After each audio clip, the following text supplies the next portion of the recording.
we'll do sanctions as soon as they very much deserve it. We will have. That is a question. There has been nobody tougher on Russia than President Donald Trump. Between building up the military, between creating tremendous, vast amounts of oil, we raised billions and billions of dollars extra in NATO. We had a very, very severe, we were talking about it a little while, fight in Syria recently, a month ago, between our troops and Russian troops, and that's very sad. But many people died in that fight. There has been nobody tougher than me. With the media, no matter what I did, it's never tough enough because that's their narrative. But Russia will tell you there has been nobody tougher than Donald Trump. And then the other night, we had a strike in Syria, which was absolute precision. I leave it with this. With all of that said, if we can get along with China, and if we can get along with Russia, and if we can get along with Japan and other nations, that's a good thing, not a bad thing. Just remember that. If we got along with other nations, that's good, not bad. Jennifer Jacobs.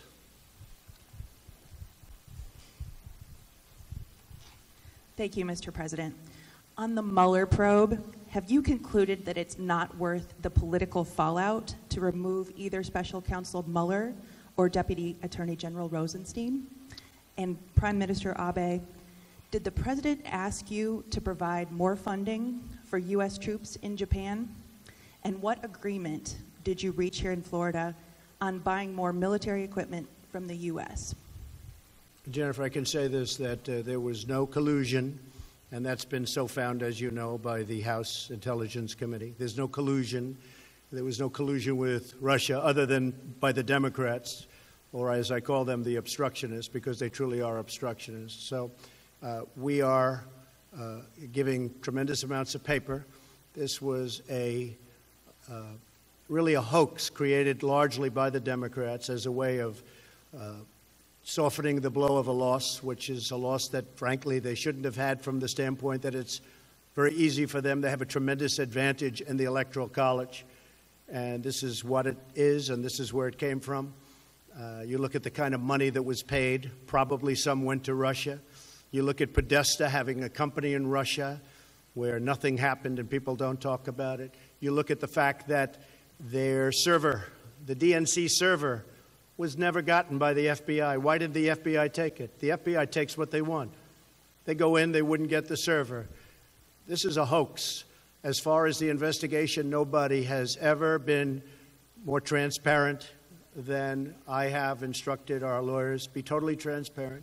I believe we've given them 1.4 million pages of documents, if you can believe this, and haven't used, that I know of, or for the most part, presidential powers or privilege. So we are hopefully coming to the end. It is a bad thing for our country, very, very bad thing for our country. But there has been no collusion. They won't find any collusion. It doesn't exist. As far as the two gentlemen you told me about, they've been saying, I'm going to get rid of them for the last 3 months, 4 months, 5 months, and they're still here. So we want to get the investigation over with, done with, put it behind us, and we have to get back to business with negotiating with this gentleman and plenty of others. But this gentleman is a very tough negotiator, and we have to focus on that. Mr. President, you sent your CIA director to Pyongyang a couple of weeks ago, and he returned without 3 Americans who are being detained there, and also without any other visible signs of concessions the North Koreans had made to the United States in advance of your meeting with Mr. Kim. My question is, do you intend or are you willing to sit down with Kim Jong-un if Americans are still being held in North Korea? And will you insist on other tangible concessions from the North Koreans in return for gestures like sending a potential future Secretary of State to North Korea? Thank you, Mark, very much. The fact is that they do have 3 prisoners We have been talking about them. We're negotiating now. We are doing our very best. As you know, they've been there a long time, and it's harsh treatment. We fought very hard to get Otto Warmbier back, and when we came back, he was in very, very bad condition. It was a very sad event. We are likewise fighting very diligently to get the 3 American citizens back. I think there's a good chance of doing it. We're having very good dialogue. We will keep you informed, but we are in there, and we are working very hard on that. We have come a long way with North Korea. We were, as you know, and when I say we, for many years they've been talking to North Korea, and nothing's happened. This should have been taken care of by past administrations when they were not nearly so far along.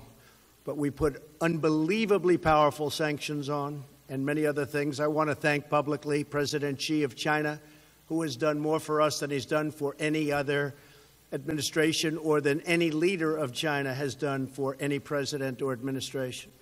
He has clogged up the border, as you know, and he's done it very, very powerfully. He would tell you himself that he never thought he would go to this extent. And I appreciate that very much, but it's put a lot of pressure on. As you know, 93% of the goods coming into North Korea come in from China. And President Xi understands that this is a very important set of months that are lying ahead. He doesn't want to see a Korea, North Korea, or any Korea that has nuclear weapons either. So he's also fighting for China when it comes to this. But he has been terrific. Can he be better? I always say, yes, he can be better. I said, President, you've been great. Can you be better? Yes.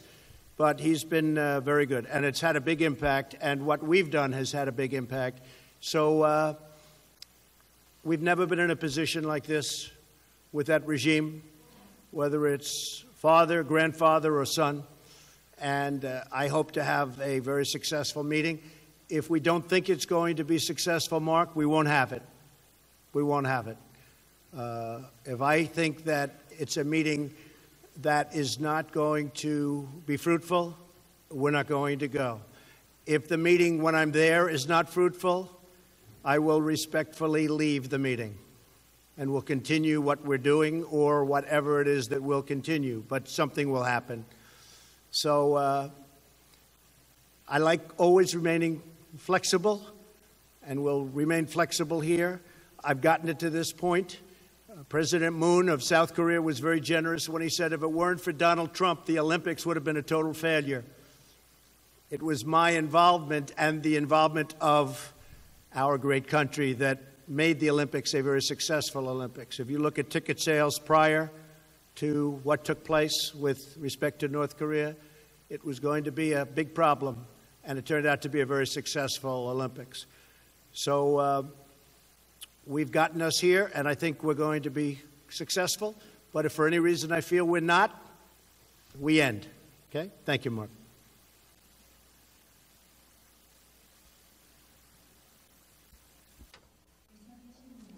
I'm Takita with the Sanctions News. I have a question for President Trump. This is the follow-up question for 232. And so you don't have any intention to exempt Japan at this point in time, and President Trump and Prime Minister Abe, with regard to trade, you are going to establish new talks for trade. Is it going to be in the direction of FTA or TPP? Thank you very much. The United States has a massive trade deficit with Japan. It's anywhere from $69 billion to $100 billion a year. That's massive by any standpoint. We are doing 232 on steel and aluminum. And if we can come to an arrangement on a new deal between the United States and Japan, that would certainly be something we would discuss, aluminum tariffs and steel tariffs. And I would look forward to being able to, at some point in the future, take them off. But right now we have a deficit that's a minimum of $69 billion a year. Japan sends us millions and millions of cars, and we tax them virtually not at all.